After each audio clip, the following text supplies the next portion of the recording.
На канале Абхазского телевидения информационный выпуск Амшукшара. Здравствуйте.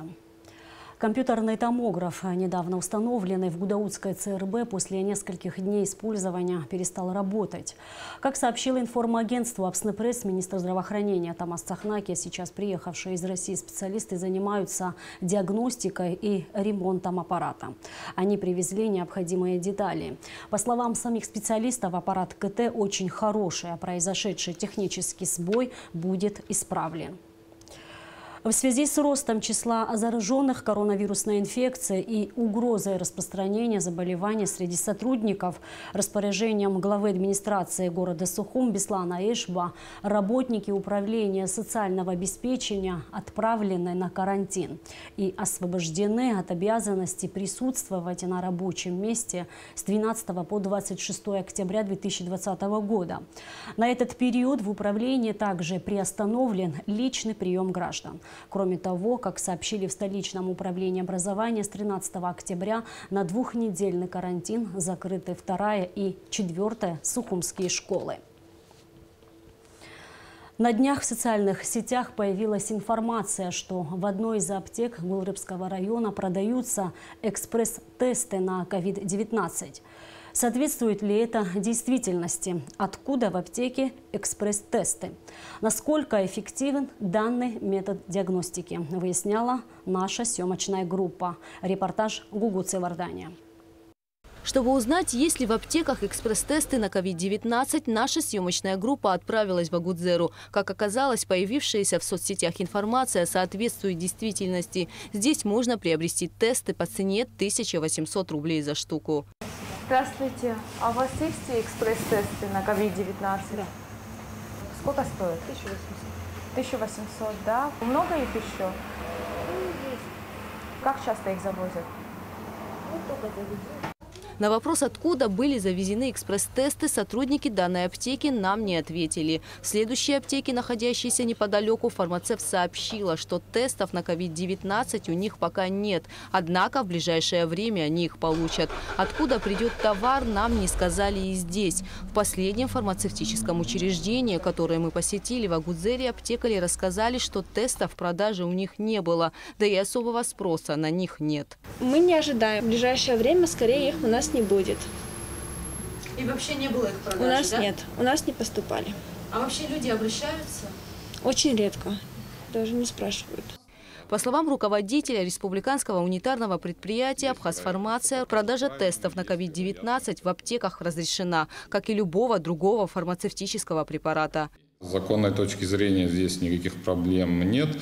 Но у самих тестов должна быть сертификация. Учитывая, что данная категория сейчас у нас не сертифицируется, здесь у нас подходит сертификация Российской Федерации, если они завезены с Российской Федерации.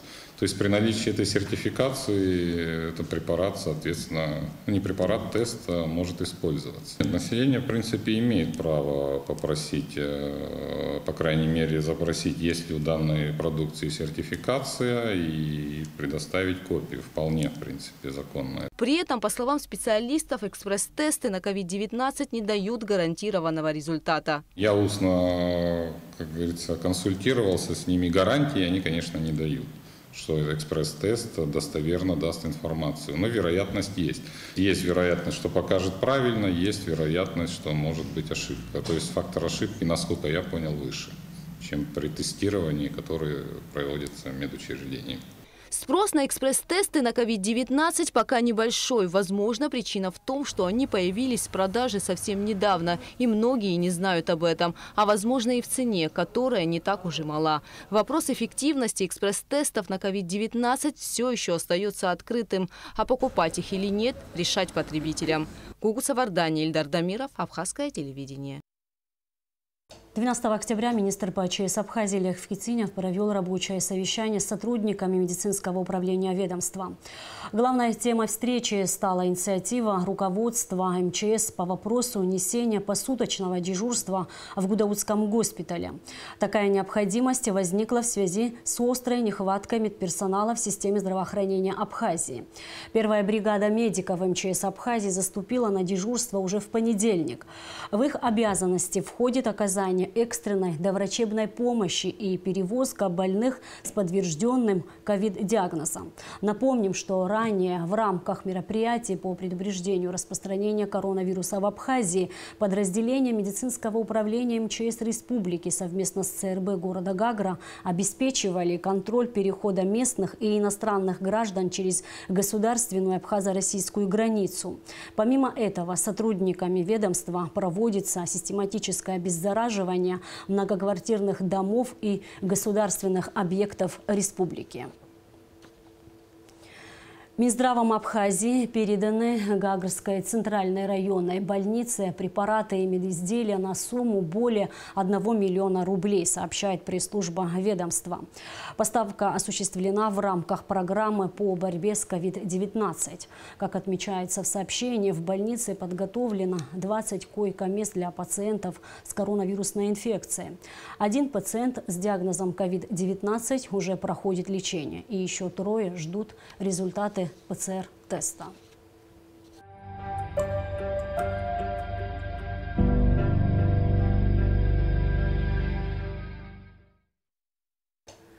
Распоряжением президента Абхазии Аслана Бжани создана рабочая группа по подготовке предложений к проекту программы формирования общего социального и экономического пространства между Абхазией и Россией под председательством руководителя администрации президента Алхаса Квициня.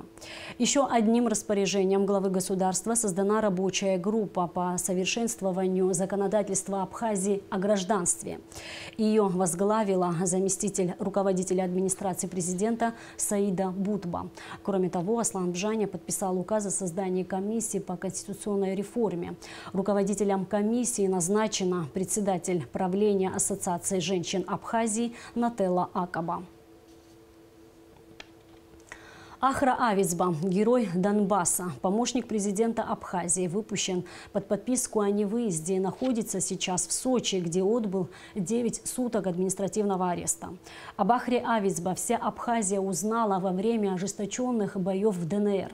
Еще несколько лет назад Ахра одним из первых добровольцев стал на защиту суверенного права народа Донбасса на самоопределение. Тем больнее в Абхазии восприняли последствия инцидента на государственной абхазо-российской границе, вследствие которого Ахра Авицба был задержан и подвергнут административному наказанию. Тему продолжит Алика Трапш. 2 октября Ахра Авицба был задержан за неподчинение требованиям пограничников. И инцидент произошел еще в августе на абхазо-российской границе. Позже в сети интернет появился комментарий самого Авицба, где он поясняет свой поступок. Пора было привлечь внимание к тому, что там творится. Люди стоят по 5 часов на границе. Я продемонстрировал дипломатический паспорт. Дипломатический паспорт я представляю свое государство. Судебные приставы наложили на меня ограничения на въезд. Я и объясняю это тем, что ребята все прекрасно понимают, на меня неоднократно уже так накладывается, потому что на меня опять машина оформлена. У меня коммуналка набегает, потому что я в Сочи проездом все время. И оно набегает, я приезжаю и плачу. И я им объясняю: ребята, вот у меня есть дипломатический паспорт, который это все обходит. Я буду послезавтра выезжать, я этот вопрос и так закрою. Спасибо, что вы мне подсказали.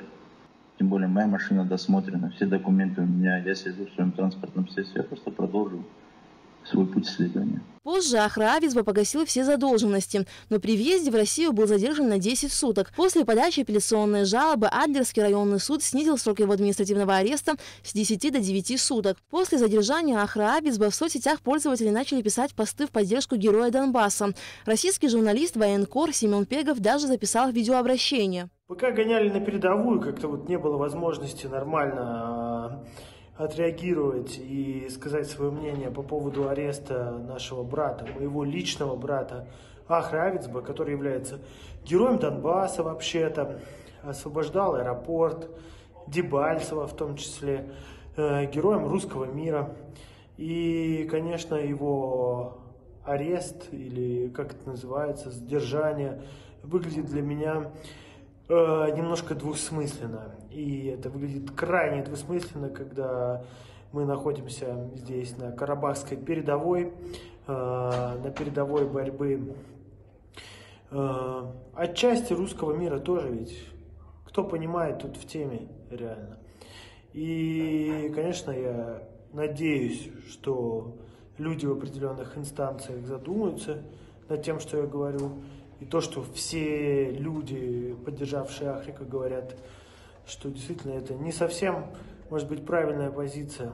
Да, если таких людей мы будем, ну вот в таком контексте задерживать, с ними так обращаться, то как бы не очень понятно, куда мы все движемся в итоге тогда. В общем, Ахрик, мы все с тобой, военкоры с тобой, ты наш брат, знаю это. Привет из Карабаха. Известный российский журналист Николай Долгачев на своей странице в Facebook написал пост в поддержку Ахры Авицба. Он не прав. Он 1000 раз не прав. Но я за него. Ахра имеет дипломатический иммунитет. Он сотрудник администрации президента Абхазии. Но и это не главное. Он мой друг. Он друг России. Абхаз Ахра Авицба самый настоящий русский. Это имеет значение. Для тех, кто решил, что я оправдываю нарушение закона, повторюсь, что он виноват и не прав. И закон есть закон. Никаких исключений не должно быть. Но я морально за него. Поддержу друга даже тогда, когда он не прав. Не призываю закон применять избирательно, нет. Но хочу, чтобы друг знал, что я мысленно с ним. Мы обратились за комментариями по поводу инцидента с помощником президента к секретарю Совета безопасности Абхазии Сергею Шамбо. Ахра Авицба человек заслуженный в Донбассе, принимал участие в боевых условиях, раненый неоднократно человек. И тем более он, обладая дипломатическим паспортом, считал, что меры, которые применяют к нему на границе, необоснованы. И в связи с этим произошел конфликт, который продолжался в течение почти всей ночи. И под утро, как выясняется, у человека нервы сдали, и он нелегально, несмотря на запреты, пересек границу тогда. Было возбуждено уголовное дело. Мы со своей стороны обращались в разные инстанции в России, и президент наш Аслан Георгиевич Бжаня в том числе. Договорились все-таки, что он явится, не намеревался вообще скрываться от правосудия. Он поехал туда 10 дней назад, его задержали и административное наказание в виде 9 суток ареста вынесли. Вот этот срок прошел, он сейчас вышел, но сейчас он находится по подписке о невыезде, и предстоит еще судебное заседание, которое должно будет определить меру по поводу этого незаконного пересечения границы. Эти 9 суток, которые он отсидел, они были связаны с административным наказанием в связи с неподчинением соответствующим властям. Поэтому еще впереди будет судебное разбирательство. Надеемся, что там как-то, учитывая все его заслуги и многие другие факторы, как-то будет лояльное все-таки отношение. Сейчас Ахра Авицба находится на территории России под подпиской о невыезде в ожидании суда. Примет ли суд во внимание боевые заслуги героя Донбасса, покажет время. Алика Трапштамас Чиковани, Абхазское телевидение. 12 октября отмечает юбилей заслуженный деятель искусств Республики Адыгея, главный дирижер Государственной хоровой капеллы, кавалер ордена Ахсепша 3-й степени, народная артистка Абхазии Нора Аджинджал. С днем рождения Нору Герадионовну поздравил министр культуры Гудиса Агарба. В поздравлении министра отмечается большой вклад Норы Аджинджал в развитие хоровой капеллы Абхазии, в частности ее дирижерский талант, трудолюбие, высокие организаторские способности. Гудиса Агарба пожелал юбиляру крепкого здоровья, творческих успехов и вдохновения. В Гудауте открылась новая футбольная академия, которая станет центром детской юношеской подготовки для главной команды Гудаутского района РИЦа. Помимо воспитания достойной спортивной смены футболистов, проект предусматривает стипендии и обучение для талантливых детей из сел. Все подробности в репортаже Сарии Кварцхели.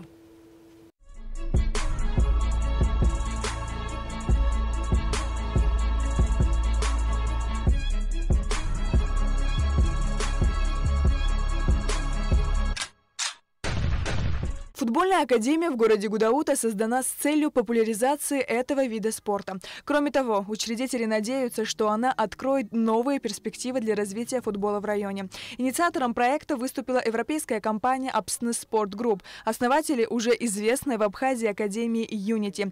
Генеральным директором компании является наш соотечественник, судья международного класса, член Академии футбольных судей Великобритании Гиви Тодуа. Для нас сегодня очень важный момент. Сегодня открывается футбольная академия Гудаута. Весь смысл нашего проекта – это изменить развитие футбола.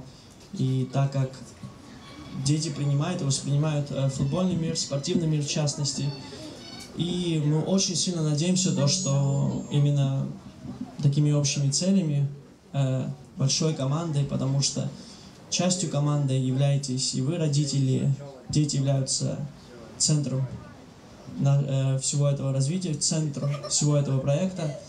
И с нашей стороны компетентные люди, которые занимаются своим делом, люди, которые погрузили себя в эту работу, в этот процесс, будут выкладываться на максимум. Запуск проекта станет полезным не только для детей. Организация создаст новые рабочие места и, как говорят основатели проекта, даст возможность юным талантливым футболистам из сел получить специальные стипендии обучения. Академия станет центром детско-юношеской подготовки для главной команды района «Рица». Индивидуальный подход – важный психолого-педагогический принцип, согласно которому в учебно-воспитательной работе с детьми будут учитываться особенности каждого ребенка. Очень приятно вас видеть в такой знаменательный день не только для нас, но и для всего футбола, для города, для общественности.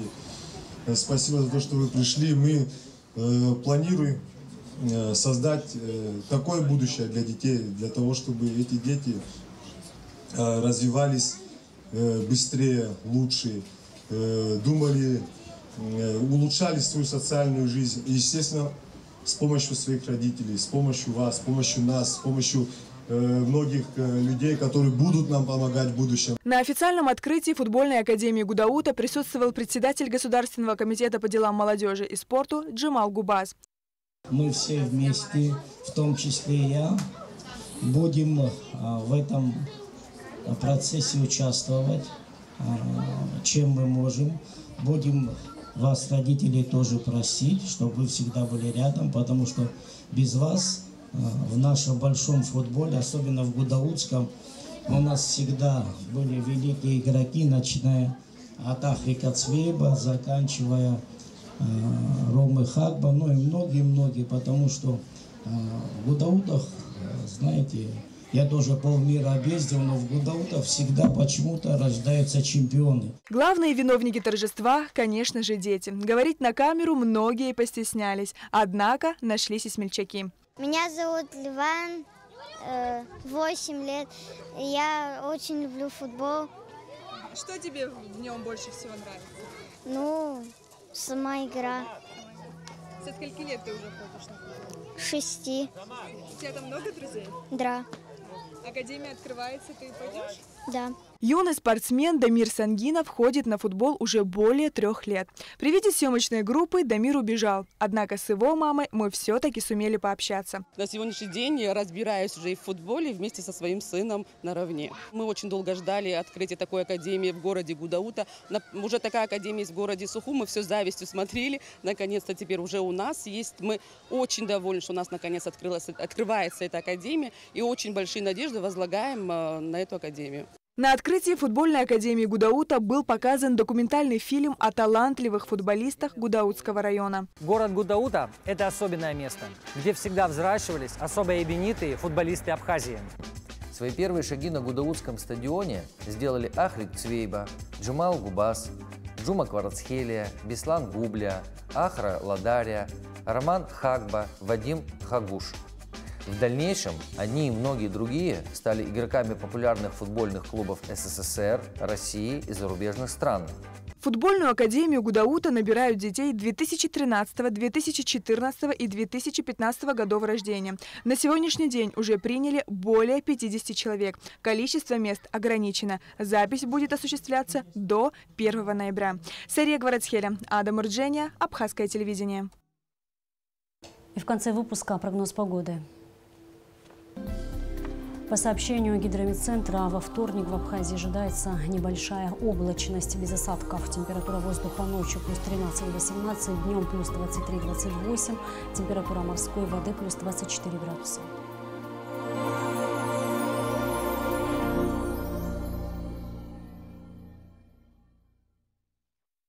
И на этом наш выпуск завершен. Всего вам доброго.